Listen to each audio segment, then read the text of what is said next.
Is that how we want to start? I don't know how we want to start. Yeah, we're going to be funny today. Okay, so Freddie, why are we here today? This week, man, Apple released an update that we're a little unsure about what it's all going to end up being about, but we want to make it clear. I think it's not going to be as big of a deal as the news might make you think it's going to be, right?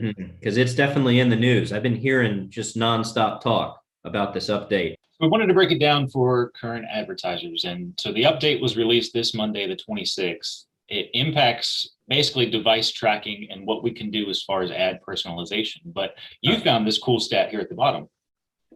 Yeah, I myself am an Android guy, but I'm in the minority there. So as far as, I guess who this is affecting, you're part of the crowd, is 59% of US mobile users are Apple. So this is affecting more people than it's not. So it's definitely Apple's kind of in a unique place to be able to make a decision like this and have it matter in an unprecedented way, to have that kind of market share.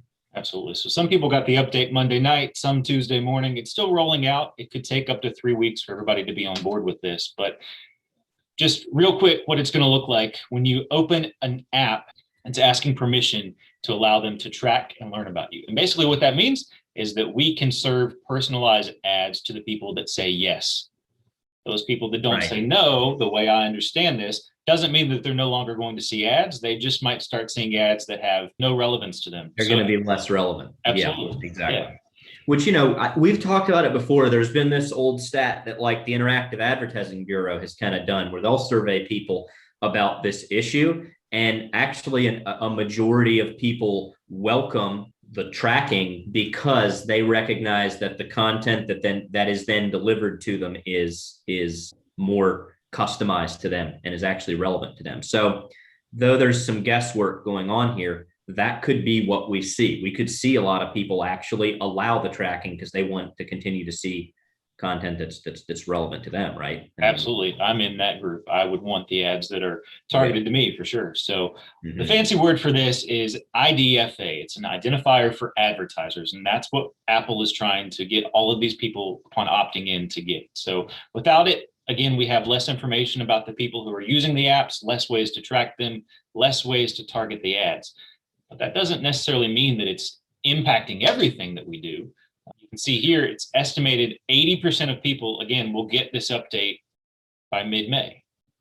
So it's going to take a little while to roll out. So there's still this period of unknown. But it's going to end up by mid-May, about 3 weeks after launch, 80% of users will be on that new 14.5 system. People who opt in are deciding they want to continue to be tracked. They want to continue to have that information shared. So this is just an estimate, but they're expecting 10 to 30% initially of people that are getting notifications about that. Do they want to continue, or do they want to stop having those apps track their activity? About a max of 30% are gonna continue initially. Everybody has their different apps that they like and they favor, right? So when I opened a retail stores app and a restaurant app, I immediately, after getting the update, pushed yes. It's important that the retail stores know when I'm doing online pickup orders where I am. It's important that the restaurants know when to have my food ready because I want it high, right? So all of these different things, I think it depends on the app. A number that can definitely fluctuate, the 10 to 30%. I think a lot of the apps, the restaurants, the retail stores, all of those types of things, more people are going to opt into those.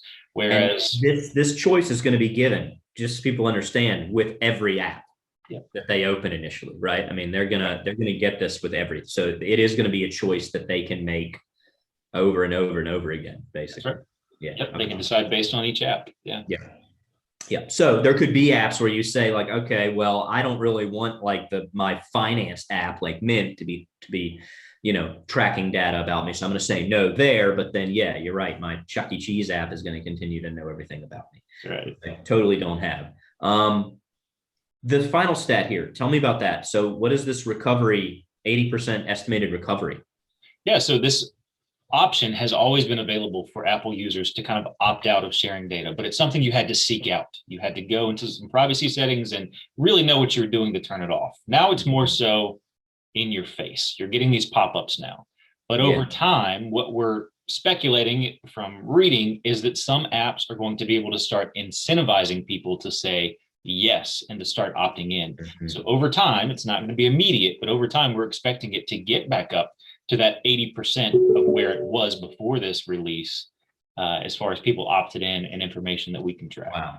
Okay. So that's actually, if it gets back up to 80%, well, it's going to be a case similar to when Google announced their web browser was going to stop third-party cookie tracking. And at first it was the sky falling, right? How is this is going to be so seismic for us. But in the end, it actually, the more, time passes, we're realizing that's really not affected. And we don't really think it's going to have anywhere near the effect that we thought it was. Absolutely. So, and even in this kind of wait and see period when people are making the choices and, getting the updates and deciding on each app, it's really not affecting that much. But here's a quick breakdown. So our two products from the product wheel that this could impact would be Facebook and mobile conquesting. You're familiar with the term conversions. That's things that people do once they click the ad on your website. So previously, we were able to track conversions for 28 days.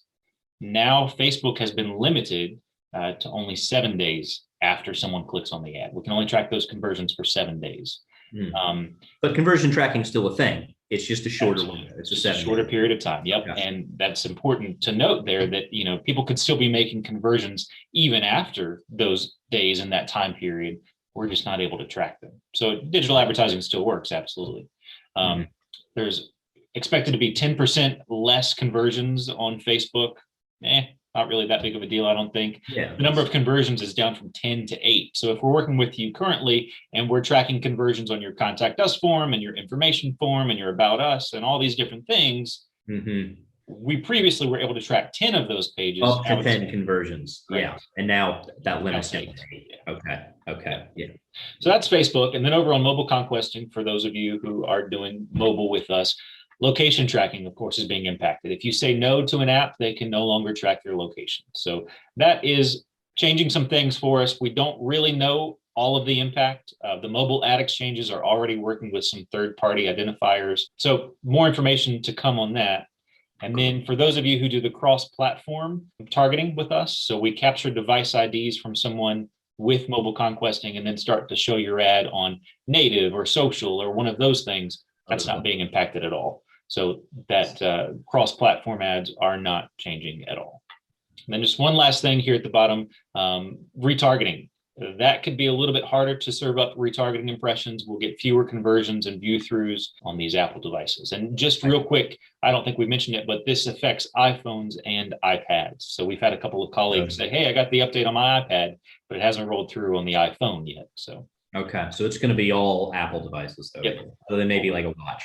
Right. But cool to note that the watch now will allow you to unlock your phone. And Apple is doing this as part of the update too, because most people have face recognition on their Apple unlock screen, and wearing a face mask, you're not able to do that. So now they've incorporated the Apple Watch to be able to unlock your phone too. So that's pretty cool. That is cool. Yeah. Nice. It's our job to always keep everybody up to date. So hopefully this explains everything that they're hearing in the news. And as we continue to learn more, we'll continue to send out updates and share more information. So very cool. That is our job. That's our job. Okay. I need to get to work, I guess. Didn't realize. Cool. All right. Thanks, man. I appreciate it to everybody that this was helpful. Yep. See you later.